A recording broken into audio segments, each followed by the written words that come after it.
Ted Linhart has worked in television research for 35 years, most recently at NBC Universal. He writes about TV on his Substack. Movies and television have been trying to capture the fast-paced, ego-driven world of late-night TV for decades with mixed results. From The King of Comedy and The Larry Sanders Show to Studio 60 and Late Night, the 2019 Emma Thompson movie Not the Timeslot, these portrayals have ranged from sharp satire to pure fantasy. Enter Season 4 of Hacks, which delivers a punchy spin on the late-night landscape of 2025. The series might be a comedy, but it swings hard at the industry, sometimes with uncanny accuracy. As Conan O'Brien recently said while interviewing co-showrunner Paul W. Downs, parts of it are surprisingly realistic. Other parts, not so much. Let's dig into what Hacks gets right and where it takes liberties. Spoilers ahead. Late night's glass ceiling. Even the most casual late-night observers are surely aware of the scarcity of women hosting their own shows. Even when considering Joan Rivers as official guest host for Johnny Carson and Taylor Tomlinson hosting After Midnight on CBS, no woman has officially led a traditional 11:30 p.m. or 12:30 a.m. talk show on one of the big three networks, and outside of Samantha Bee and Chelsea Handler, attempts elsewhere have been short-lived, including Rivers' run at Fox. Rings true. Deborah's late-night backstory. Paradoxically, it's also entirely plausible that a network might have tested the waters with a female late-night host back in the 70s, only to yank the rug over a scandal that wouldn't have sunk a male counterpart. Joan Rivers' brief ascension and abrupt fallout at Fox is proof enough. Rings true. Wooing process. Realistically, Deborah doesn't land the job overnight. She hits the circuit, roasting herself, playing charity golf, performing improv, and courting industry insiders. It's a classic campaign strategy, and exactly what a wise wannabe network late-night host would do. Rings true. Sleeping with the boss. On the other hand, the idea that a CEO, Bob Lipka, played by Tony Goldwyn, would greenlight Deborah's show because they slept together once? Please. The character is portrayed as far too crass and powerful to be swayed by one fling, especially since he shows no signs of honoring any promise. TV magic's blackmail plot. Also unlikely is the idea that Ava Hannah Einbinder could blackmail Deborah into making her head writer by threatening to reveal her affair with a media exec. Deborah's power and stature make it improbable she'd be vulnerable to such leverage, especially from someone with as low a profile as Ava. TV magic writers' room dynamics. Ava, defending her staff while Deborah treats them with cold indifference, is very much in line with late-night lore. Head writers do often serve as shields, and stories of diva hosts abound. Rings true. Booking wars. Today's crop of late-night hosts may be pals, but the scramble for guests, the back-channel competition, the ever-shrinking window for exclusives, it's all spot on. Hacks nails how the late-night ecosystem operates in a post-linear, post-loyalty world. Rings true. Kimmel's cameo, but Jimmy Kimmel popping in to deliver a threat over Kristen Bell. It's a fun bit of meta, but that's all it is. TV magic. Mark from data. As someone who analyzes TV ratings data for a living, I appreciated the portrayal of Mark from data. Yes, his references to unmeasured demos, like college-educated Singaporeans, are played for laughs, but he nails the cadence and jargon of a real research team. Surprisingly accurate and funny. Rings true. Winnie Lindell's obsession with IP. Though network execs are often reduced to cartoon villains in fiction, Helen Hunt's Winnie Lindell is refreshingly grounded. Likewise, her insistence on developing segment IP that can live beyond the show is spot on. Linear TV today survives by spinning off viral hits: Carpool Karaoke, Stupid Pet Tricks, Lip Sync Battle. Like it or not, this is the business now. Rings true. Stacy from HR assigning a chaperone, Michaela Watkins, to monitor Ava and Deborah's interactions? Entertaining but absurd. Media companies rarely do enough to address toxic workplace dynamics, let alone overcorrect with HR chaperones. TV Magicton's mom, Julia Nicholson's dance mom, steals the spotlight, and yes, viral hits like hers do sometimes come out of nowhere. But the no kids twist and her drug-fueled collapse veer into absurdist territory. Fun? Yes. Believable? Not so much. TV magic. Bob Lipka. If Dance Mom stretches credibility, Tony Goldwyn's Bob Lipka blasts right past it.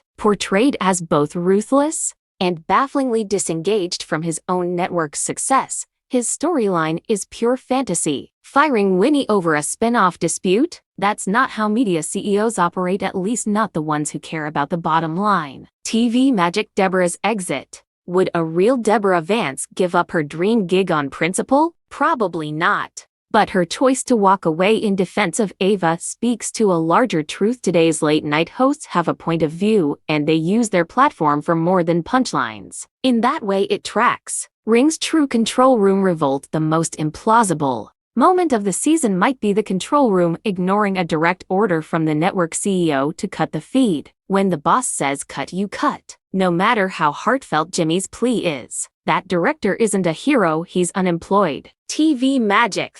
Fallout. TMZ reporting that Deborah's departure spells the end of the entire late-night franchise. Sadly, all too real. Even Jimmy Kimmel and Seth Meyers have recently mused that the current roster of network late-night hosts might be the last. The genre is vulnerable, and the exit of a high-profile host could absolutely bring down the whole tentpole. See Taylor, Tomlinson, and After Midnight. Rings true. Hacks may be a comedy, but when it comes to late night, it largely knows what it's talking about. Some details are exaggerated for effect, sure, but that's movies and television have tried to bottle the frenetic, ego-fueled world of late-night TV, with varying degrees of success. From the biting satire of the Larry Sanders Show to the dramatic flair of Studio 60 on the Sunset Strip, and the whimsical fantasy of the 2019 Emma Thompson film Late Night, these portrayals have often swung between incisive commentary and outright fiction. Enter Season 4 of Hacks, a comedy series that dives headfirst into the late-night landscape of 2025, delivering a mix of sharp humor, industry insight, and occasional creative liberties. As veteran TV researcher Ted Linhart notes on his Substack, Hacks offers a compelling, if not always realistic, glimpse into the world of late-night television. The show, led by the indomitable Deborah Vance Jean Smart and her writer Ava Hannah Einbinder, has garnered praise for its nuanced take on the industry. Conan O'Brien, a late-night legend himself, recently commented during an interview with co-showrunner Paul W. Downs that Hacks captures surprising truths about the business, even if it sometimes leans into exaggeration for comedic effect. So, what does Hacks get right about late-night TV? And where does it indulge in TV magic? Let's break it down, with spoilers ahead. What Hacks gets right about late-night TV? The persistent gender gap. One of the most glaring truths Hacks nails is the scarcity of women in late-night hosting roles. Despite trailblazers like Joan Rivers, who briefly guest-hosted for Johnny Carson, and Taylor Tomlinson, who currently hosts After Midnight on CBS, no woman has ever permanently led a traditional 11:30 p.m. or 12:30 a.m. talk show on a major network: ABC, NBC, or CBS. Efforts by women like Samantha Bee and Chelsea Handler outside the Big Three have been short-lived, with Rivers' own stint at Fox famously ending in controversy. Hacks reflects this reality through Deborah's struggle to break into the late-night boys' club, a storyline that feels all too real. A plausible backstory: Deborah's fictional history as a late-night host in the 1970s, only to be ousted due to a scandal, is equally believable. The industry's double standards, where a woman's misstep could end her career while a man might skate by, are well documented. Joan Rivers' own fallout with Fox in the 1980s mirrors this narrative,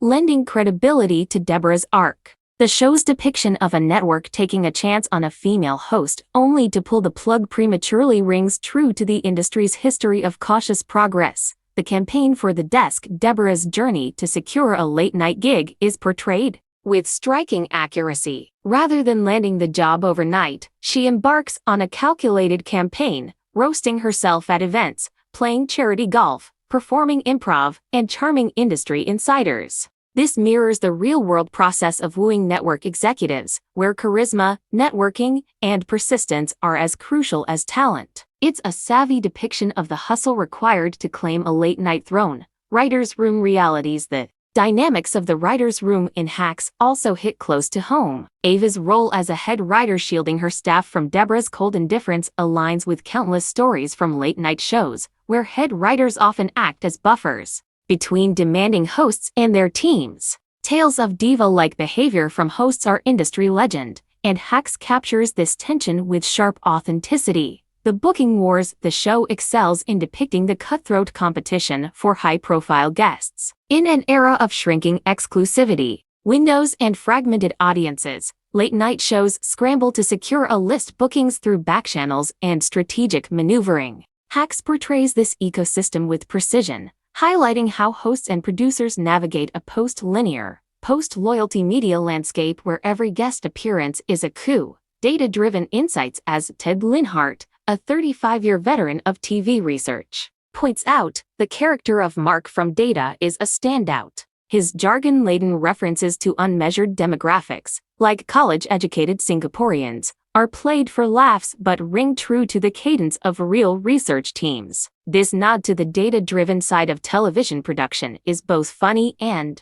surprisingly accurate. IP obsession. Helen Hunt's portrayal of network executive Winnie Lindell is another high point. Her fixation on developing segment IP content that can live beyond the show, like carpool karaoke or lip-sync battle, reflects the modern reality of linear TV. Networks increasingly rely on viral, spin-off-friendly segments to stay relevant, and Hacks captures this shift with keen insight. The fragile future of late night. Perhaps the most sobering truth Hacks portrays is the vulnerability of the late-night genre. When TMZ reports that Deborah's departure could spell the end of the entire late-night franchise, it echoes real-world concerns. Even current hosts like Jimmy Kimmel and Seth Meyers have speculated that their generation might be the last to helm network late-night shows. The exit of a high-profile host could indeed destabilize the format, as seen with the challenges faced by shows like After Midnight, where Hacks takes creative liberties. Romantic leverage. While Hacks excels in realism,